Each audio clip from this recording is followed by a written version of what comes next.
नमस्कार,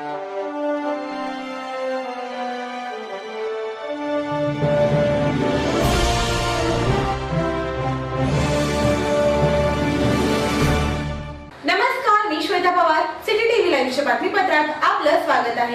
Shri Markandeya social foundation संचलित पद्मशाली सखी संघमच्या वतीने कुलदैवत चिरंजीव महर्षी श्री मार्कंडेय महामुनींच्या रथोत्सवानिमित्त गर्भसंस्कार, सरकारी व स्वावलंबी माहिती देण्याच्या उपक्रमाच्या उद्घाटनावेळी श्री मार्कंडेय महामुनींच्या प्रतिमेचे पूजनावेळी एसीपी विजयालक्ष्मी कुर्री, डॉक्टर नम्रता गुल्लापल्ली, डॉक्टर सुनीता देगावकर, संगीता कोरे, पद्मशाली सखी संघमच्या अध्यक्षा भाग्यलक्ष्मी तुम्मा व पद्मशाली सखी संघमच्या पदाधिकारी दिसत आहेत. किंवा मुलांना असं आपल्याला सांगावं लागतं की असे कपडे परिधान करायला पाहिजे. इव्हन ऐकत नाहीत, त्यांना ते सेन्सेस डेव्हलप झालेले नाही.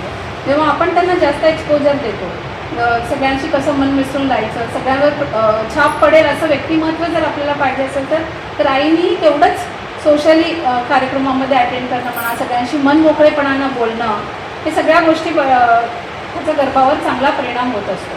तर मला असं वाटतं की आपण गर्भसंस्कारामध्ये फक्त बाळाची शारीरिक वाढच नाही, तर त्याच्यामध्ये बाळाची आध्यात्मिक, भावनात्मक, सामाजिक, बौद्धिक वाढ कशी, म्हणजे आपण जसं मी सांगितलं की 80% मेंदूची वाढ गर्भातच होत असते. आणि मेंदूचे 2 भाग असतात, उजवा आणि डावा. म्हणजे आपण उजव्या हाताने काम करतो, म्हणजे आपला डावा मेंदू कार्यरत असतो. तर डाव्या मेंदूचं काम काय असतं, तर वाचन, लेखन, तर्क, स्थिरता आणि कुठल्याही गोष्टीमध्ये गणित, विज्ञान, ह्या सगळ्या गोष्टी डाव्या मेंदूचं काम असतं. ते सगळेच करतात, कमी जास्त ज्यांच्यावर अवलंबून असतं. तर उजव्या मेंदूचं काम असतं की कुठल्याही कला, साहित्य, संगीत, खेळ आणि आउट ऑफ बॉक्स जाऊन विचार करणं, चाकोरीबद्ध विचार. आपण असं विचार करतो की इथं एवढंच, पण त्याच्यापेक्षा वेगळं काय करता येईल का, हे आपल्या उजव्या मेंदूमध्ये असतं. तर बाळाचा डावा आणि उजवा दोन्ही मेंदू योग्य प्रकारे झालं तर एक अलौकिक संतती प्राप्त होती. त्यासाठी आपल्याला गर्भसंस्काराची खूप मदत होऊन जाईल. तर मला असं वाटतं की आपण आणि या वेळेसच का गरज आहे, कारण आता आपल्याला एवढं सोशल मीडिया एक्सपोजर आहे, मोबाईल आहेत आपल्या हातामध्ये, पाणी आहे समजा, आता ते पाणी वाहतं, उतरत्या दिशेने पाणी वाहणारच आहे, पण त्याला आपण योग्य दिशा दिली तर आपण त्या पाणीचा कसाही वापर करू शकतो. बरोबर आहे, ते आपण साठवू पण शकतो, त्याच्यापासून वीज निर्मिती करू शकतो, बंधारे बांधू शकतो. आणि नाहीच काय केलं तर ते वाहत जाणार, ज्या दिशेने त्याला उतार आहे ते वाहत जाणार.